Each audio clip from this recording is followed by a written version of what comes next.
Hell's exhausting, man. It really is.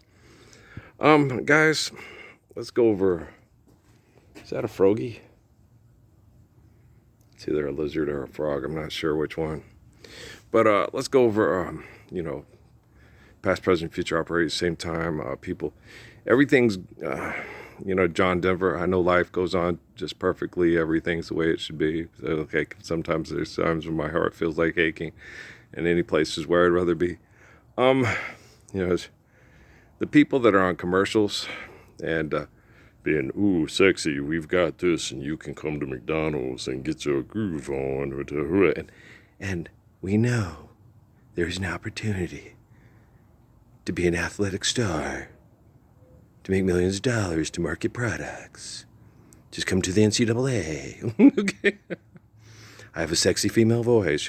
Have you seen that, Yada Yada Island? You get the young kid that's got kind of the Mario Lopez look, I got a new carrier. And the girl that looks like the girl sitting in between Shannon and Skip, the first one, Jessica or whatever, you're like, damn, she looked like she could kiss really good, suck a golf ball to a garden hose, and she got a body that'd be so fun to smack her butt and say, oh boy, it's so fun to have sex with you. Please don't have sex with the nada yada Mario Lopez guy. He's no good. He'll screw around on you. That's okay. I'll screw around on you. I'm no good. Oh, damn, it's Linda Ronstadt all over again.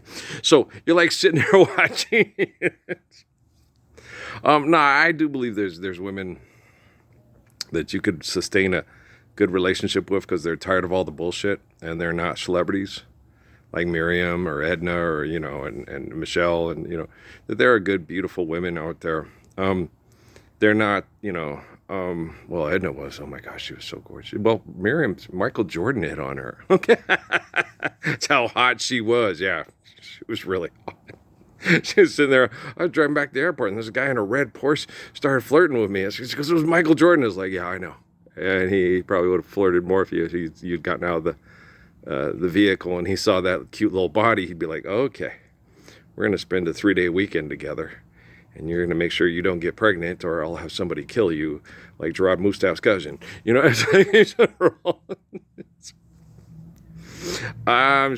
no, there's lots of guys. They sign contracts, pieces of paper, birth control for their dancers before they go on tour because they're gonna have sex with him. I mean, it's disgusting.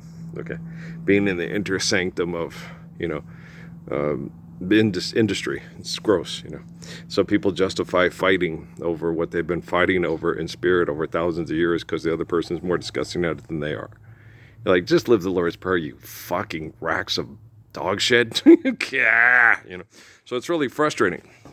The Lord's Prayer is deliverance from all forms of genocidal human manipulation of evil. Okay, you live it, it's perfect. Confucius would agree. Oh wow, yeah, so that's perfect. Once you get into that Roman Empire using money, because like New Mexico, my mom, would you fight for New Mexico? No, I wouldn't, mother. Well, because it's just a bunch of lines in the sand that they draw on a piece of paper that aren't really there. Okay? And they're all willing to fight over what they perceive as the dirt and that they own the dirt. And if you come kill the other person, then you think you own the dirt till someone else comes and kills you. So I would not fight over New Mexico. I would not fight over the United States of America. Okay, it's just a line in the sand drawn by a bunch of crazy people that believe money's real and will kill over it. Okay? Now, I will stand up and protect children from murderers with the love and the faith of Jesus Christ. I said earlier in that other video, faith in Jesus Christ, the faith of. Computer knows I screwed up on language, saying it's not me buying into the bullshit of all the murderers who turned Jesus into their sky god of genocide. And the thing is, with Rockefeller and John Davison Rockefeller and his grandpa's son, David, okay? The way they see it is, and it's gotten way out of control. That's why they're using robots to try to keep themselves safe from their other people and stuff like that. But the people who make the robots, who's going to keep you safe from them? Okay? When they send people off to... If you get a bunch of people, okay, that are willing to mass murder over mythology and think they're going to have sex with 70 virgins in the sky when they die because they earn their right into Valhalla, those are some pretty sick fuckers. You want to send them off to kill a bunch of Germans that believe the same fucking thing or a bunch of Mexicans that believe the same fucking thing because you damn well don't want somebody psychotic like that for a fucking neighbor, right? You want to make sure you find ways to keep them busy. You send them off to join the Army, the Navy, and the Air Force. You keep a close eye on them. You have their environment completely monitored to make sure they're doing exactly the way they Pete Malloy, Officer Reed should. 1 Adam 12, 1 Adam 12, right? And follow the guidelines and believe their archaic Roman laws. You need money to live here. Money's not real. They have, you people will sit there and believe that the cards on plastic on your wallet represent the lines in the sand called New Mexico, Arizona, Texas, Colorado, and Los Estados Unidos. Okay, the Mexican flag. You get all these people, they sit there, that's the Mexican flag. Yeah, that's the Mexican flag. There's a bunch of people in Mexico City willing to mass murder poor people in order to maintain their status quo over money. And you're all excited because their football team tried to beat the United States football team, which has worse assholes that will fight and kill over money than the assholes in Mexico. Viva, Viva what? Live the Lord's Prayer. Viva Lord's Prayer. Shut fuck up, L-O-K-O. God damn-o. Do you understand? Okay? Stop being such fucking assholes. You don't have to die to go to hell. You just have to turn on the TV and listen to you talk. And heaven, you just have to come to this YouTube that's anonymous and say, that's what we should all be doing. Stand up for the Lord's Prayer FM. Right. Gosh, damn it, what a bunch of assholes. You're horrible. And then you sit there and you try to have sane and lucid conversations with other people, and they have pieces of paper from genocidal corporations, and they think because they have more money than you, and they have a piece of paper that I dropped out of the genocidal corporation. I dropped out of Arizona State University because it was genocidal my senior year. I am proud to say, okay? Because I went to class, Professor Laverine was cool, Professor Simpson was cool, Professor Barnes was cool, Professor Hendricks was an asshole, okay? Lord, what was his name? Professor Lord Garrell, the one that was friends with Barnes. I don't know how Barnes was friends with that guy. He was a terrible professor. Okay, he was condescending and spoke in vernacular that most of only if you went to an Ivy League school where all the kids would understand what the fuck you were saying. Okay, because it was a junior level class.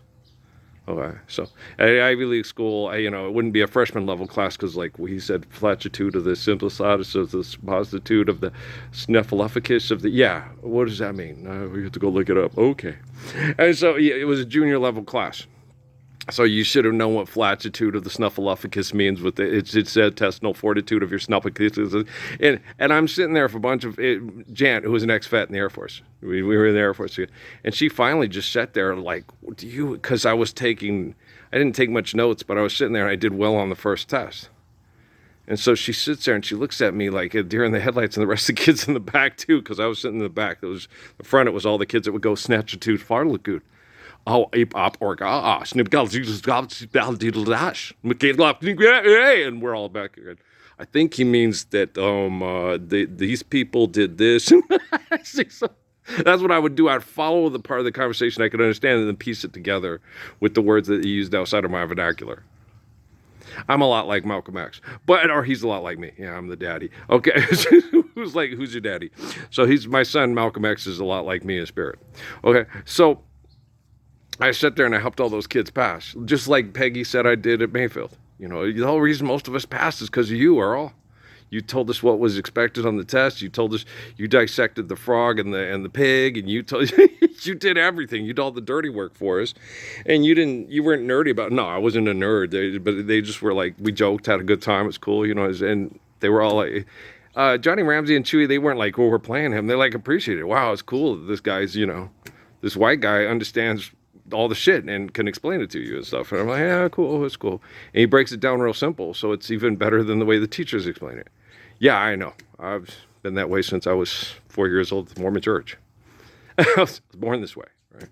So, but you guys suck at being a good person because you're supposed to love your enemy. And you guys keep asking for money from everybody to keep people killing, and that's not loving your enemy. The only way to make an enemy of somebody is deny the perfection of the Lord's Prayer. So I am the living embodiment of the Lord's Prayer. So I'm the only one who can teach you to love your enemies so you can live world peace, so your children aren't murdered over your egotistical perception of a line in the sand that you say, this is mine and I own it. If somebody kills you, they think they own it. Just live the Lord's Prayer, Okay?